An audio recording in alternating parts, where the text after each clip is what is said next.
Alesia, Gaul, September 26, 52 BCE.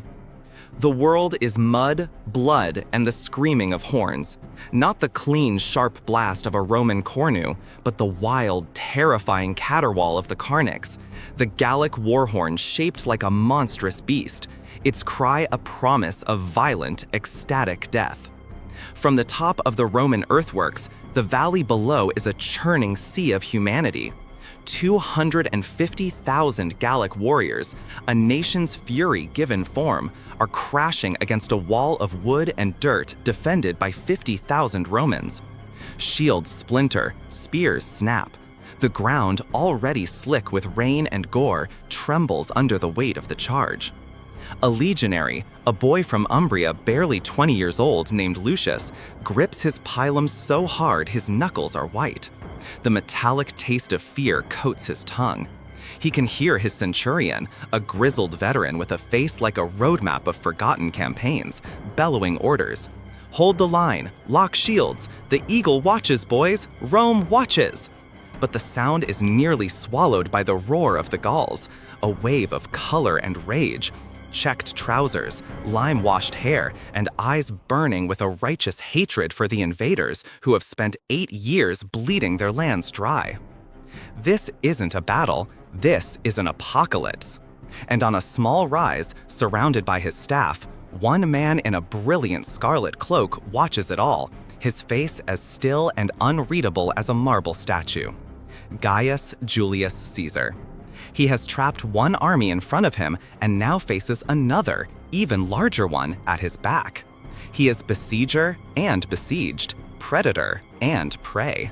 And he is perfectly, terrifyingly calm. Hello, my friends. Welcome to the Cosmic Conquerors channel. Before we begin, please subscribe and hit the bell so you don't miss any of our new content. And share this story with friends so it reaches as many people as possible. If you have a story idea, drop it in the comments. Maybe we'll use it in the next video. Let's begin the story. Pay close attention because there is one small decision made before the dawn that will change the destiny of nations. Our story begins not with Caesar, but with the man who dared to unite a people against him. His name was Vercingetorix. A nobleman of the Arverni tribe, he was everything a storybook Celtic chieftain should be. Tall, charismatic, a brilliant horseman, and possessed of a burning vision. For years, he'd watched as Caesar, using Rome's classic strategy of divide and conquer, picked off the Gallic tribes one by one. While his own uncle and the other Arvernian elites were content to appease Rome, Vercingetorix saw the long game. Rome didn't want allies, it wanted subjects. It wanted land, gold, and slaves to fuel its ever-expanding machine. In the winter of 53 BCE, with Caesar away in Italy dealing with political turmoil back home, Vercingetorix made his move. He lit a fire. He traveled from tribe to tribe, his speeches stoking the embers of resentment into a wildfire of rebellion. For the first time in history, the fiercely independent, constantly bickering tribes of Gaul found a single leader. The Carnutes, the Parisii, the Senones, they all flocked to his banner. He was declared king, and he instituted a brutal but effective discipline. He understood his people's weakness, their love for the heroic charge, their lack of logistical planning. He trained them, organized them, and gave them a strategy: scorched earth. They would burn their own towns, their own grain stores, denying Caesar's legions the supplies they needed to operate. They would bleed the Romans, starve them, and harass them until they simply broke and left. And for a time, it worked. Caesar, rushing back to Gaul, found himself on the back foot. He was facing a united enemy fighting a guerrilla war. He laid siege to the town of Avaricum, and when he finally took it, his frustrated legions slaughtered every man, woman, and child inside. A brutal act that only hardened Gallic resolve. Vercingetorix even handed Caesar a rare, humiliating defeat at Gergovia, Caesar's only recorded direct loss in the entire Gallic campaign. The Roman governor was bleeding, politically and militarily. His enemies in the Senate, like Pompey the Great, were sharpening their knives. The conquest of Gaul was Caesar's personal project, funded by massive debt. If he failed, he wasn't just returning to Rome in disgrace, he was returning to financial and political ruin. Sensing his chance, Vercingetorix gathered his massive united army. But he made a critical error. Overconfident after his victory, he decided to risk a pitched battle against Caesar's legions. On open ground, Gallic fire was no match for Roman discipline. Caesar's cavalry, reinforced with elite Germanic mercenaries, shattered the Gallic horsemen. The momentum shifted in an instant. Beaten, but not broken, Vercingetorix led a masterful retreat with his 80,000 remaining warriors to a nearby hill fort, a place considered impregnable, Alesia. He chose Alesia for a reason. It sat on a high plateau with rivers on two sides, impossible to assault directly. It was well stocked. His plan was simple: hold out and wait for a relief army, a grand coalition of every warrior left in Gaul, to arrive and smash Caesar's army against the anvil of Alesia's walls. It was a good plan, a logical plan, but he was facing a man who didn't operate on logic. He operated on sheer, terrifying audacity. When Caesar arrived and saw the situation, his commanders advised him to retreat. An 80,000-strong army in an unassailable fortress with all of Gaul rising at their backs. It was a trap. But Caesar didn't see a trap. He saw an opportunity. He saw a way to end the entire war in one single decisive stroke. He wasn't going to besiege Vercingetorix. He was going to entomb him. His order was simple and completely insane: build a wall. And so began one of the greatest feats of military engineering in all of history. For weeks, 50,000 Roman soldiers became laborers. They dug, they felled forests, they built a wall 11 miles long, encircling the entire plateau of Alesia. This was the circumvallation. It was 12 feet high, with a ditch, watchtowers every 80 feet, and fortified camps. But Caesar knew the relief army was coming, so he gave another order: build another one. Facing outwards, his men constructed a second line of fortifications, the contravallation. This one was 13 miles long and even more terrifying. It was a kill zone. In front of the wall, they dug 5 trenches. Some were filled with sharpened stakes, pointing upwards, concealed by brushwood, nicknamed Sippi. In front of those, they dug pits with fire-hardened stakes at the bottom, called lilia for their resemblance to the flower. And scattered everywhere in the ground were small iron caltrops, or stimuli, designed to maim and cripple. What would you do as a commander, knowing a 250,000-man army is marching to kill you? Caesar's answer was to build a cage and lock himself inside it with his enemy. Inside Alesia, Vercingetorix watched this impossible construction rise around him, and he knew he was in trouble. Food began to run low. He sent his cavalry out through a gap in the unfinished lines with a single mission: rally the tribes, tell them where he was, and bring them back to save Gaul. Then the ring of wood and earth closed. The trap was shut. Days turned into weeks. The mood in Alesia grew desperate. The grain was gone. They were eating their pack animals. Morale was crumbling. Vercingetorix was faced with a horrifying choice. His camp was filled with thousands of non-combatants, the women and children of his warriors, locals from the town. They were consuming what little food remained. One of his lieutenants, Critigonitus, gave a chilling speech, recorded by Caesar himself. He argued for cannibalism, citing the precedent of their ancestors. But Vercingetorix chose a different, though no less cruel path. He expelled all 10,000 non-combatants from Alesia, sending them towards the Roman lines, hoping Caesar would let them pass through, or perhaps take them as slaves and feed them. A desperate, heart-wrenching gamble. Caesar, the cold calculator, refused. He would not let them through. He would not take them in. Caught between the walls of their own fortress and the impassive Roman lines, the women and children of Alesia slowly starved to death in the no-man's land, their cries echoing across the valley for days. It was a new level of psychological warfare.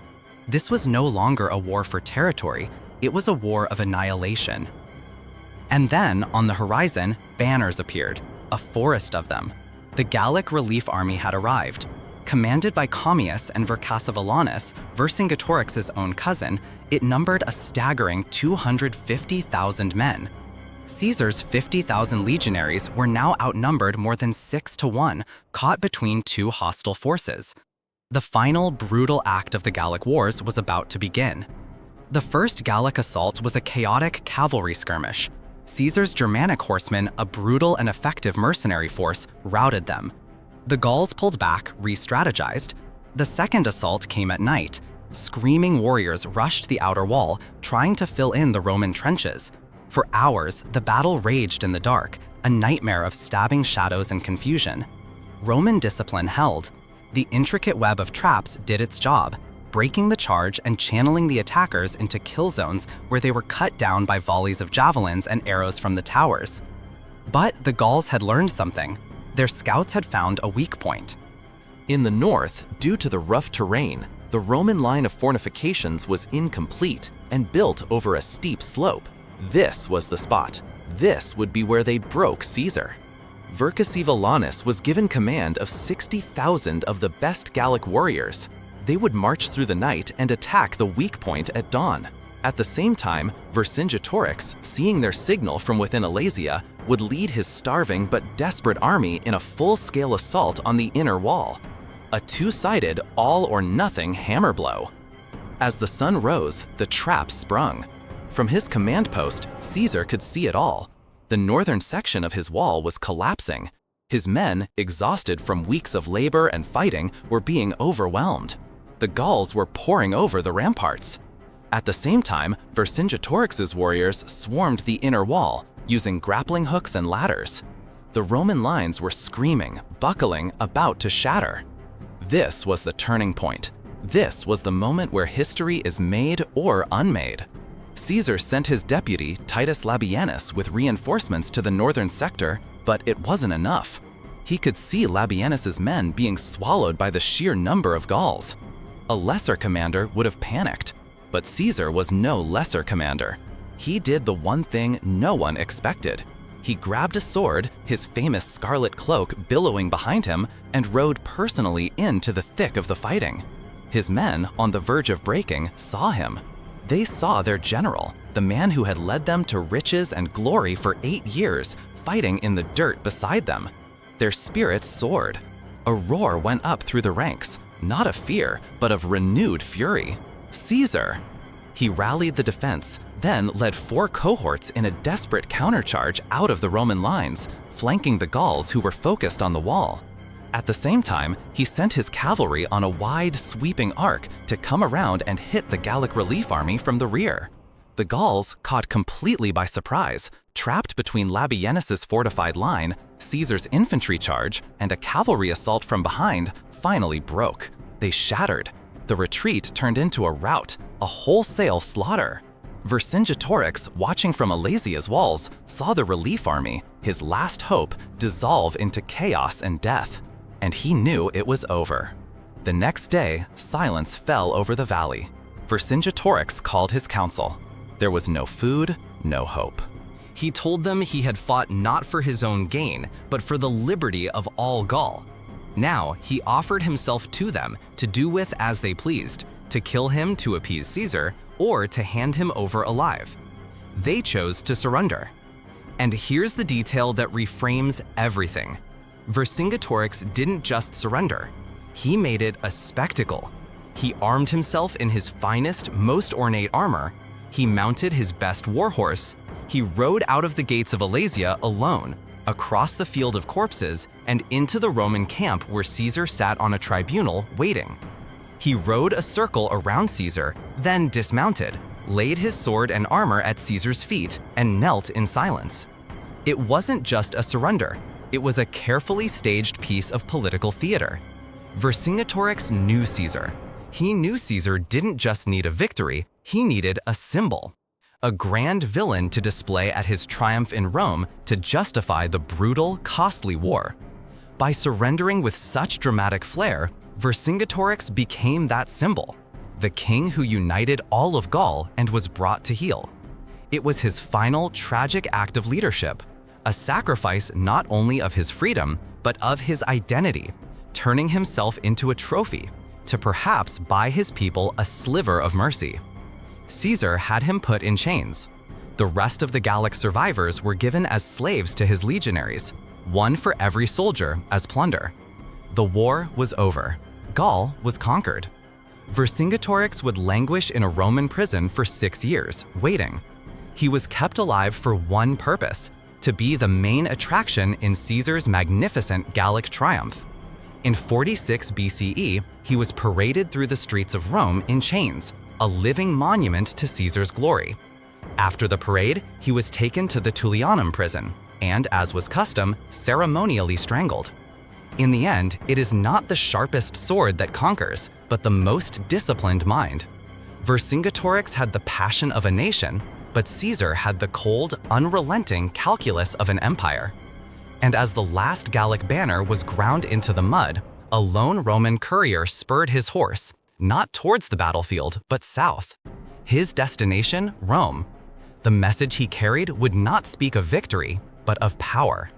The war for Gaul was over. The war for Rome was about to begin.